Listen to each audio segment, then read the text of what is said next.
This is the story of two friends from college who came up with a crazy idea of inviting the greatest thinkers on earth to prove God in just 500 words.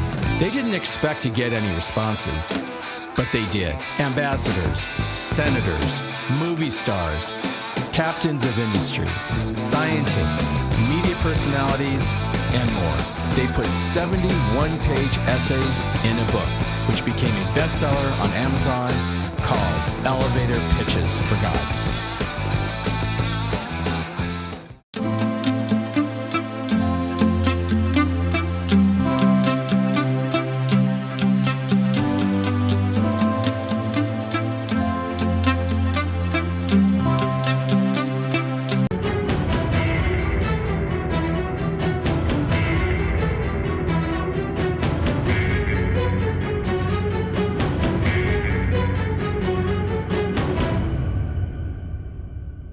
And if you look at it like a rocket scientist, you can't not see God, because there's so many things that can go wrong. And the fact that they don't go wrong again and again and again in Iron Dome, there's God. So the easiest, the most straightforward axiom no one even thinks of today is the shortest distance between 2 points is clearly a straight line. We can't prove that. Welcome, everyone, to our podcast. And I want to congratulate everyone for coming on, because we're here to improve ourselves, increase our wisdom, learn from the greatest, wisest people on earth. Today, we are honored. I'm incredibly honored to have Ari Sasher, who is a genuine 100% rocket scientist. He was kind enough to write an essay in our book, Elevator Pitches for God, where we asked about 70 people to write a one-page essay proving God. He wrote for it. He's a rocket scientist. He is not a theologian, so I'm dying to know what he's going to say about God and rocket science and a whole lot of other things. So welcome to the show, Ari. I want to give you a quick introduction. There's a whole lot of stuff. I looked you up, and I see pictures of you next to prime ministers. Ari is, I'm just going to read what this says here, is a rocket scientist who has worked on the design and development of missiles for over 30 years. He has held senior engineering roles in groundbreaking anti-missile programs, including the Iron Dome, David Sling. He has briefed hundreds of U.S. lawmakers in Israeli missile defense and Israeli-U.S. defense collaboration. Multiple briefings in Capitol Hill, the majority leader he's spoken with. You're a huge speaker. You've been on CNN, Fox News, I-24, the Discovery Channel. He also, by the way, has written, since 2000, he writes a weekly Torah portion. That's the Old Testament. If you are not Jewish, we call it the Torah. So he calls it Rocket Torah. And I read some of his things, which are great. And I'd love to talk about him if we could later, if we have time. He made all the, he went to Israel in 1982. He has wife, children. How many grandkids do you have? Oh, you asked me not to say any numbers. Okay. No, that's a kosher number. Is that okay? 8 children and 14 grandchildren. Wow. The guy is rich on top of that. So there's welcome, Ari, to the program. Elevator Pitches for God. And thank you again for writing for our book. You're such a mensch. Such a tzaddik. Really honored. So why don't you start us off by, by the way, he is a senior policy advisor at the U.S. Israel Education Association. I just ran into that also. It's my nighttime job. And one quick question before you get going. How many years did you go to yeshiva? You went to yeshiva? I went to yeshiva school, and then I went to Kerem B'Yavneh for 2 years after that. For 2 years? Yeah. Okay. It gave me a direction, but then once I was given the direction, I proceeded down that direction. Found a bunch of rabbis along the way that we spoke the same language, and I learned from them. Thank God I was able to know Rabbi Zini from the Technion, Rabbi Silverman from Australia. I was one of the wisest Talmidei Chachamim I've ever met. It's nice to be set in a certain direction. With kids, Torah is sort of like that also. You aim the kid in a certain direction. You as a parent can't force him to go anywhere. You can aim him in a direction, and you can be certain that he will follow that direction plus minus 180 degrees. So, oh, that's another thing about you. I think, and this is my own personal opinion because I've heard it once before, and you guys got to watch this through it, because this guy should not be a rocket scientist. He should not be a Torah scholar. What he should be is a stand-up comedian. Yeah. And you discover that, because he really entertained me. So why don't you tell us how a person can both be a rocket scientist and a God-fearing Jew? I don't think a person can be a rocket scientist without being a God-fearing Jew. And it's really a question of what you see and how you interpret what you see.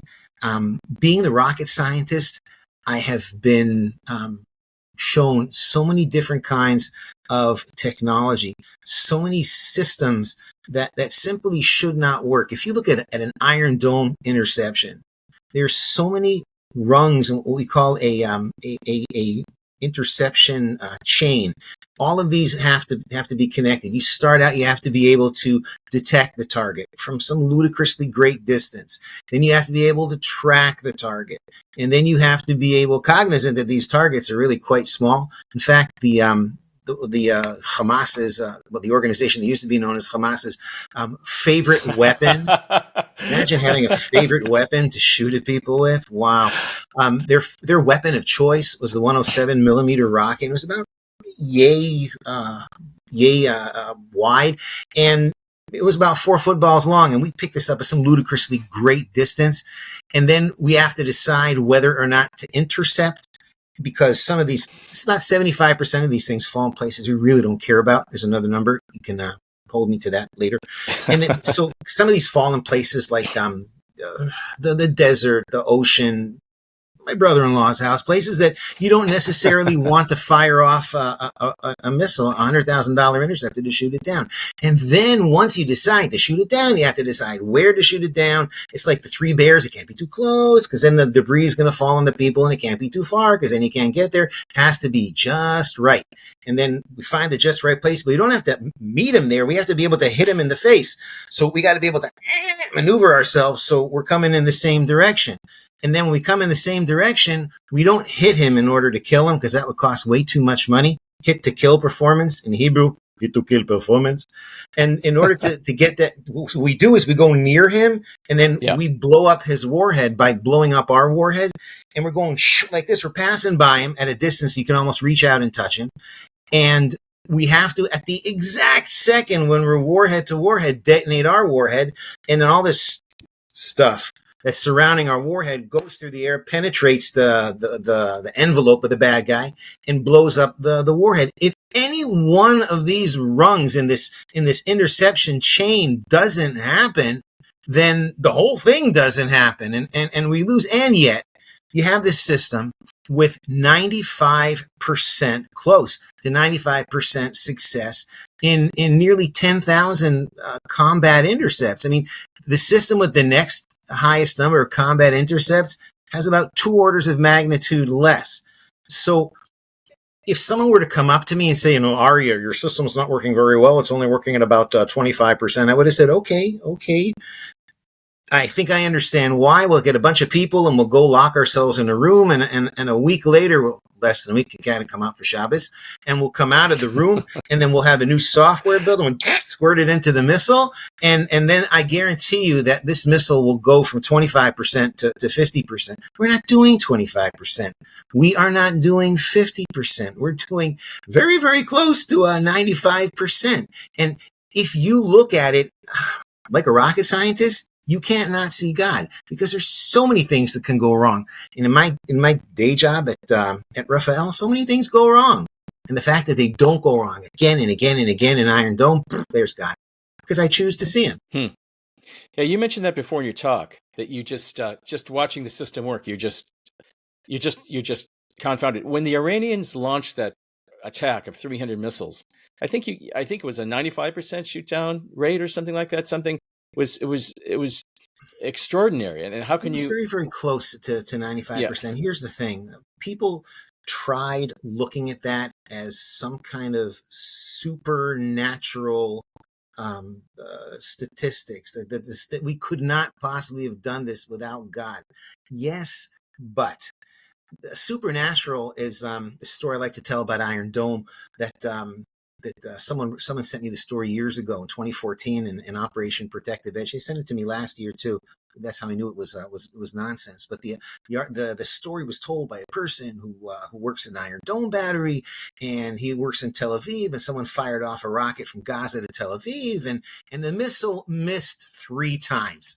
And then they knew they were going to have a large casualty event, and they pressed all the proper buttons with 4 seconds to go before impact. And anybody who needed to know knew that there was going to be a large casualty event in Tel Aviv. And suddenly, a wind came out of nowhere. And in Israel, in August, winds come out of nowhere. And that pushed the bad boy away from where it was going to fall, which was the Israeli Center in Tel Aviv, which is a lot of people floating around there in the train station and the army base across the street into the ocean, where it fell harmlessly. And when I tell this story, between 65 to 80% of the people believe that it happened, including, I must say, about 99% of the clergy.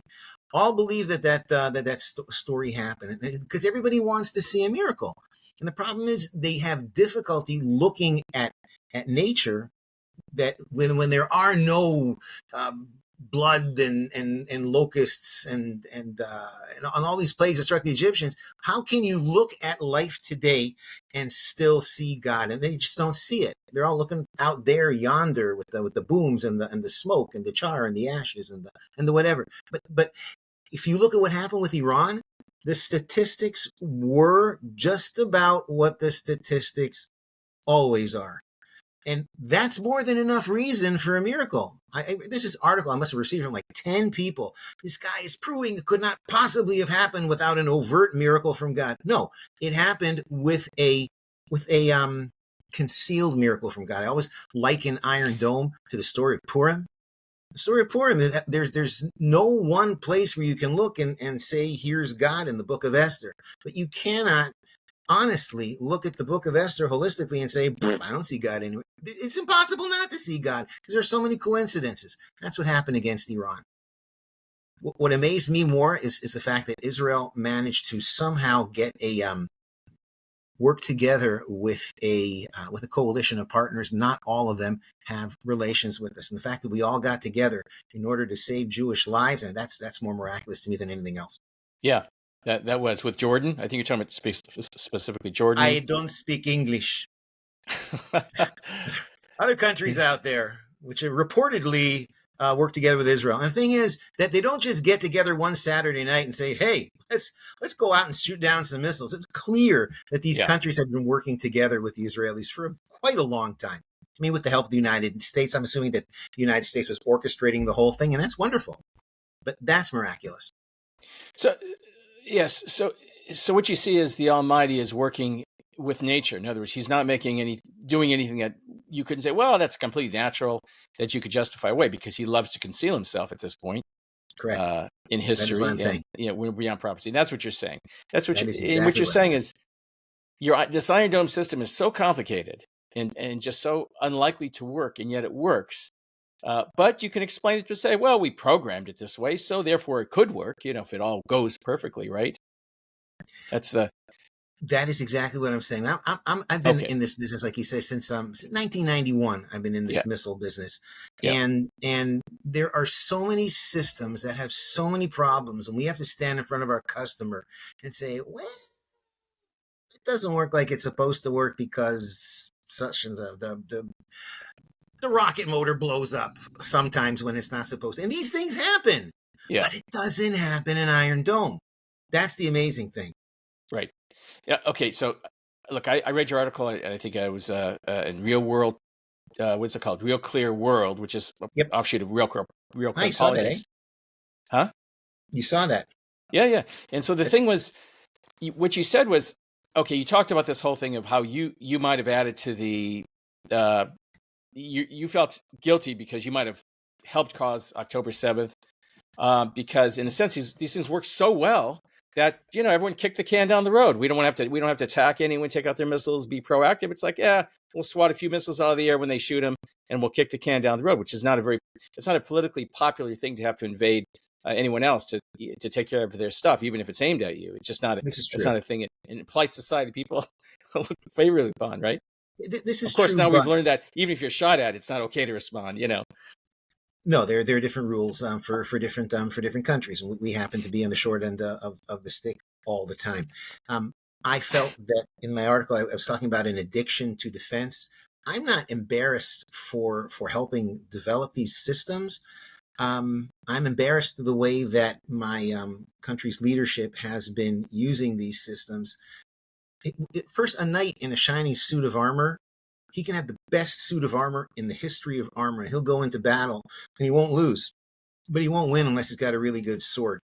And Right. what was happening was we had developed this amazing suit of armor, titanium something, and we had swords out there because there are people that are equally intelligent in the defense industries in Israel, putting together some really cool weapons that can do some really cool damage only where it's needed. Because we're always worried about that CNN effect. Heaven forbid we should hit something that we weren't intended to hit, and heaven forbid non-combatants, which is a very difficult thing to define, get killed. But we have these things. We're just not using them enough.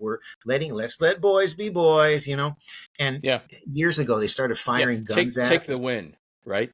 Yeah, exactly. Take the W. Yeah. They were firing bullets at us in Judea and Samaria, and what people did was they got bulletproof windows. Why are you getting bulletproof windows? You're just incentivizing them to use stronger, more powerful weapons to try to penetrate those windows. Lo and behold, they did. Yeah. So we have to be really, really careful with how we fight. We have tools, and I'm proud to have been part of these tools, but I am sad in the way that these tools are being used. I firmly believe that October the 7th happened because we were willing to put our security in the hands of censors, and the censors were blinded from the first minute, and they low-teched us to death, such that when I hear people want to pull out of Rafiach and, well, let's leave the Philadelphia corridor, we'll be able to put censors. Excuse me? How do we get into this circumstance in the first place? Because of your bloody censors, that didn't work. I am not willing to bet my security on that. I want boots on the ground. I want old-fashioned stuff, and this is a rocket scientist talk. Right. Plus, these things are really expensive. I don't know how much the stockpile is, and I don't want anyone to tell me, but are all these Iron Dome missiles made in the United States right now? No. Oh, they're not?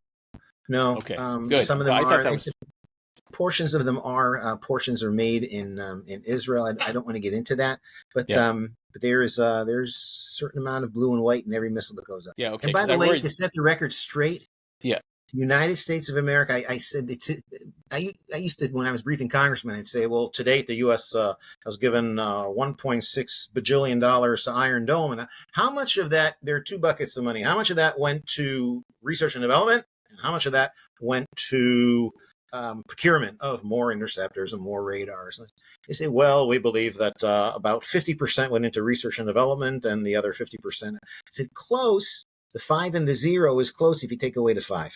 The United States put in $0.00 to develop Iron Dome. It's not that we didn't try to entice them to do so. We invited an organization called AMARDEC, Army Missile and Rockets Development Engineering, and they came and they looked at this, and we knew these were very, very intelligent scientists because many of them were wearing bow ties, clearly tied by themselves, something that not even I can do. And they went back home and they decided that the system there's too much, it was fraught with too much risk. And so they denied our request for funding. They did give us funding after we shot down our first salvo of bad boys in 2021. But development of the system is 100% Israeli, as opposed to David Sling, for instance, which is co-developed with us and our Raytheon. Yeah. In Hebrew, Raytheon. Right. I always worry about it. You guys are going to run out of these things, and they're 70 grand or 100. How much are they? They're $100,000 a piece. It bothers me when people get the price wrong, because anything that the U.S. procures, the cost has to be on the internet. Yeah. So if you look, what does an Iron Dome cost the U.S. government? You could even put in that if you put it in Chat GPT. They were paying a couple of years ago. They were paying about $160,000 a unit. Well, that's the general approximate price. That's a lot. That's more than I thought. That's more than my daily salary. Especially for these like firecracker type of rockets, these little, these cheap things they're shooting up there, right? I know. What do those cost? $500 or? I was once asked by a congressman that precise question. I prepared for it because good. I started looking at the economics and thinking this just doesn't work. So I looked into it. And he said, well, how much does a Katusha cost? I said, we call it a Katusha.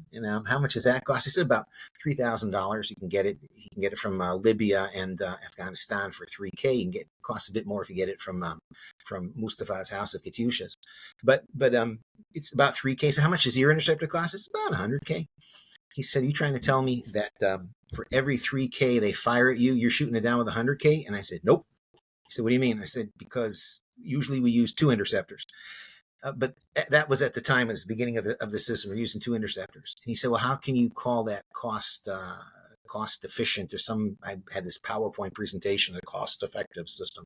It sounds like more cost defective than cost effective. But I asked him this following question. I said, how much does a bullet for an M4 rifle cost? And I knew this because I looked it up again on that same site that tells you all the costs of everything. He said, it's about 25 cents. I said, yep. And how much does a bulletproof vest cost? A ceramic bulletproof vest that you see soldiers wearing. He says, it's about $6,000. We just recently procured that for our boys in Iraq. I said, you trying to tell me that you're spending $6,000 to defend against a 25-cent bullet? And you know as well as I do that the minute that ceramic bulletproof vest takes a bullet, you got to go get it refurbished at the low cost of about $6,000.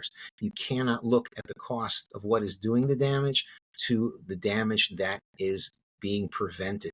You have to be able to perform the calculus of how much is it worth that Israelis can continue living. Imagine today if all those rockets that are being fired at the north were falling. How many people would have been killed? You wouldn't be able to go to school. You wouldn't be able to have shopping malls open. Your startup nation would be a start down nation. And this is what Iron Dome allows us to do. And that's why it's just so, it's so sexy. People really like it. People really want to use it. And to the point that they don't want to use other stuff. No, it's been a game changer. I mean, I don't care what side of the war you're on and what country you're in. It's been a game changer. It's protected Israel. I mean, actually, a lot of people probably are, I'm sure, annoyed with it because so few, other than October 7th. Has anyone died? I mean, from a rocket attack in this entire war? I mean, if it is, it's very, very many people. Oh, many people have been died. Tens of people that have been killed by rockets. How many people would have been killed had more of these rockets been landing? And do the calculus. We're shooting down 95%. So there would have been thousands. Right. Okay. So what's the difference between proving the existence of God and believing in God? I firmly believe that I cannot prove the existence of God. I don't think that everything can be proved. I think there are certain axioms out there that we live with and we build upon. I wrote that in the book. Yeah, forgive me for interrupting you right now. Could you? That's a great proof. I was just reading your essay again. And by the way, if you guys don't know, he wrote an essay in the book that is one of the greats, but they all come from a different angle. Why don't you explain that? Like how there are axioms that we just rely on, like you can't prove that a straight line is the shortest distance between 2 points. So a guy named Kurt Gödel came out with this thing called the incompleteness theorem. And he said that in any system that is complex enough to be useful, there will be axioms in the system that you cannot prove. And look at geometry. So the easiest, the most straightforward axiom I don't even thinks of today is the shortest distance between 2 points is clearly a straight line. And if we're talking elevator pitches for God, if I'm going from the first floor to the fourth floor, then the shortest distance goes through the second and third floors. I mean, that's clear, but we don't know that. We can't prove that. And You're saying you can't prove that, but we know it's true. But we know it's true, right? We know it's true. Why do we know it's true? Because we've accepted it to be true. That is our axiom. 2 parallel lines. How many do they ever meet? No, they can never meet. They go on forever to infinity and they never meet. How do we know? Have you ever been to infinity? I've never been to infinity. We don't know. And mathematicians cannot prove it. But they use these axioms to build a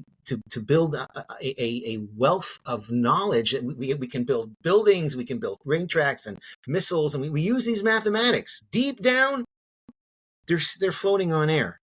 And that's okay. The same thing with God.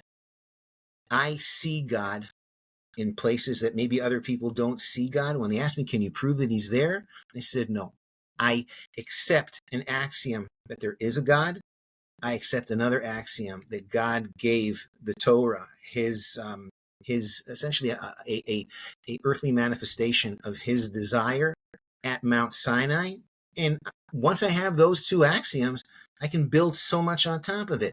And there's something called confirmation bias. I talk about that also. My dad told me when I was telling him that, look, something happened and it proves my point of view. My dad told me, he said that what happened proves everybody's point of view. There is no fact in the world which will cause a believer to change his mind unless you can prove it mathematically, and then he still won't change his mind. People have this bias in which they interpret data in a way that fits his worldview. My worldview is that there is a God, and a God that cares about us, and a God who manifests himself in our world. And when I see a system like Iron Dome or David's thing working at the performance that it has, I see God. Other people can say, nah, I don't see God. I see a bunch of engineers that made a really good system. I say, bully for you, because what I see makes me a better person. What you see doesn't. And this combination of belief and building a system on belief and then interpreting with that system things that you see to bolster that system, then I think that's a feedback loop which really leads to the Garden of Eden at the end of time. What would you say to people who are having trouble with it? Who are starting off, they went to college.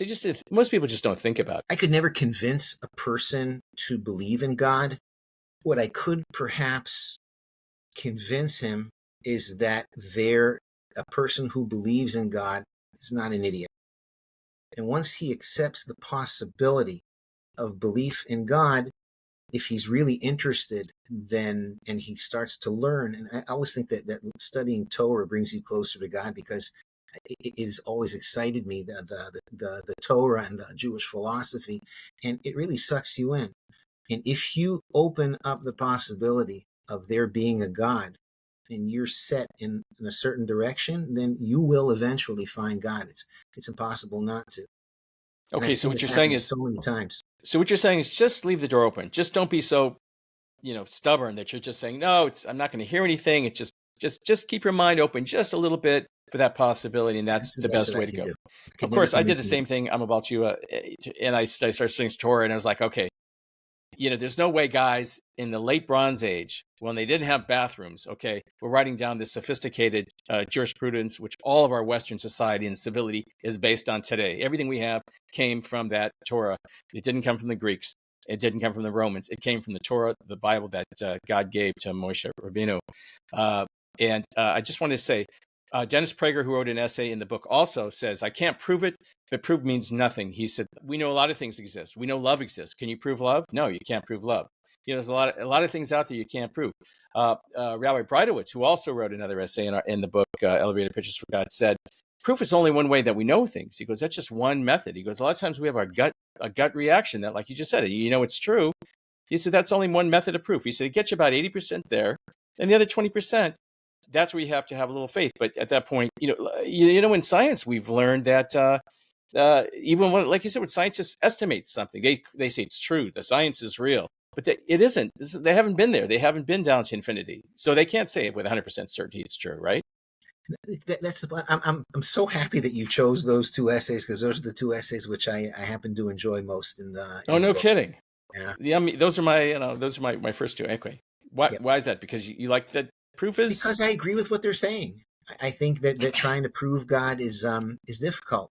And what you're saying is, if I can't prove it, then maybe he doesn't exist. What I'm saying is that he exists because he exists, whether or not you prove it.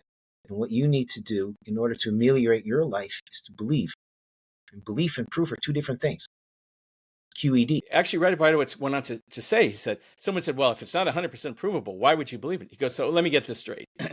We know something's like 90% true. We don't know about the other 10%. He goes, you want to be the guy that's going to bet on the 10% and not the 90%? If there's 90%, you're sure that, you're a drug's going to work for you. Well, you're not, it's not 100%, so I'm not going to take the drug. That just doesn't. You have Pascal's wager. You're familiar with that? That Blaise Pascal, it was a mathematician, French mathematician, and a philosopher. 15th century, I want to say. No, later than that even. That was the first programming language that I learned, by the way, Pascal. And he said that essentially you have a choice. You can choose to believe in God and follow the rules, or not believe in God and don't follow the rules. Now, if you don't believe in God and you don't follow the rules, but there is a God and you should have been following the rules, then you're not going to end very well. And if you did believe in God and followed the rules, and at the end of the day, there was no God, then you still lived a life that was Yeah, a what have you good life. lost? Right, And so right. the prudent thing to do is to live a life as a believer. Right. Right. It's tough. Someone I just I met with someone who asked our local rabbi or Chabad rabbi, um, about God, and our rabbi was very honest and said it's hard. It is hard. But I think it's more like that. What's that guy? He makes those prints. Once you see him, you can't unsee him. Like a print, you can look at two different ways, or a piece of art. But anyway, let's move. Let's move on. The number of religious people working in Israeli defense in the Israeli defense industry is far greater than what? Oh, far greater than the representation in Israeli society. The number of people in Israeli society that are religious. I mean religious. I mean, it's very, very hard to define religious. Just use it as by identifier. Say a kippah, a person's wearing a yarmulke. How many people in Israeli society wear yarmulkes? I would venture to say between 15 and 20%. How many people in the defense industries wear yarmulkes? Significantly more. There are in where I work, in the plant that I work in, there are between 8 and 10 minyanim for mincha in the afternoon, and they are all full. And the question is why? Why is there such over representation? And the over representation comes from a sense of an ideal. At the defense industries, you will not get paid as much as in other places. You will have very interesting work. But there's something you get at defense industries that you don't get anywhere else.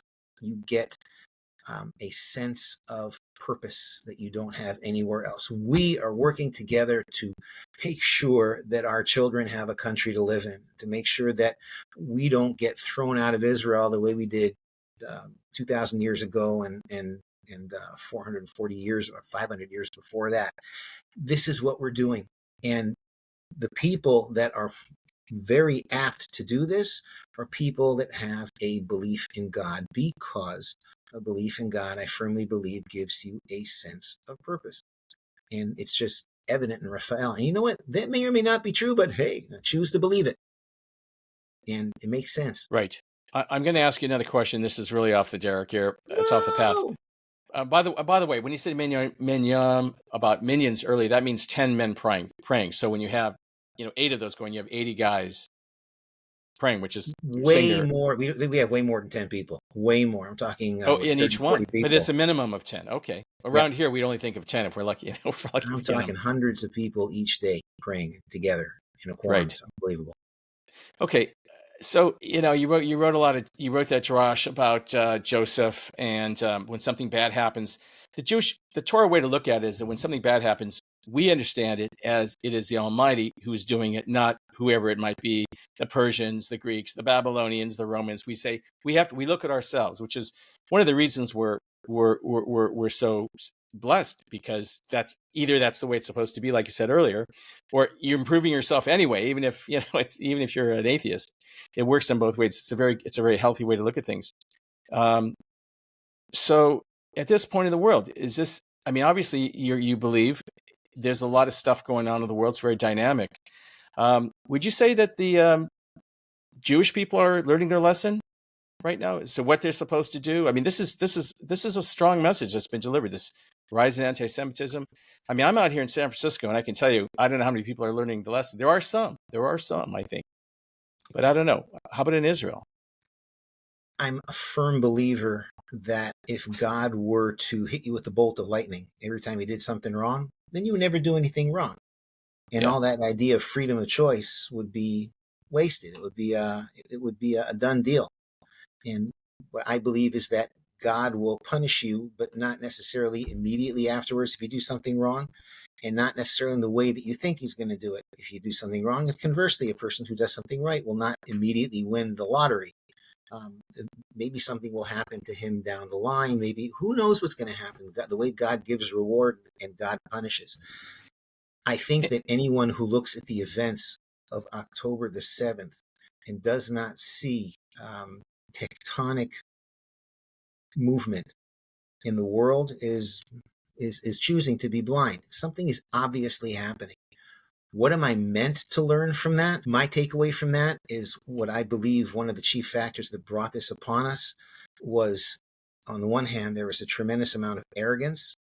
On the other hand, there was a tremendous amount of social unrest. And I believe that we were very close to the brink of a civil war because of these huge protests about judicial reform that were happening out there. And there were two groups of people who didn't want to listen to each other. And there comes arrogance again. I think what this war has taught me, is that in order to assist God in doing whatever it is that he's doing, and it may not be pretty. I just remember the scene from A Few Good Men. Jack Nicholson says, "You want the truth. You can't handle the truth." I keep hearing people saying, "You want redemption. You can't handle redemption." Same thing.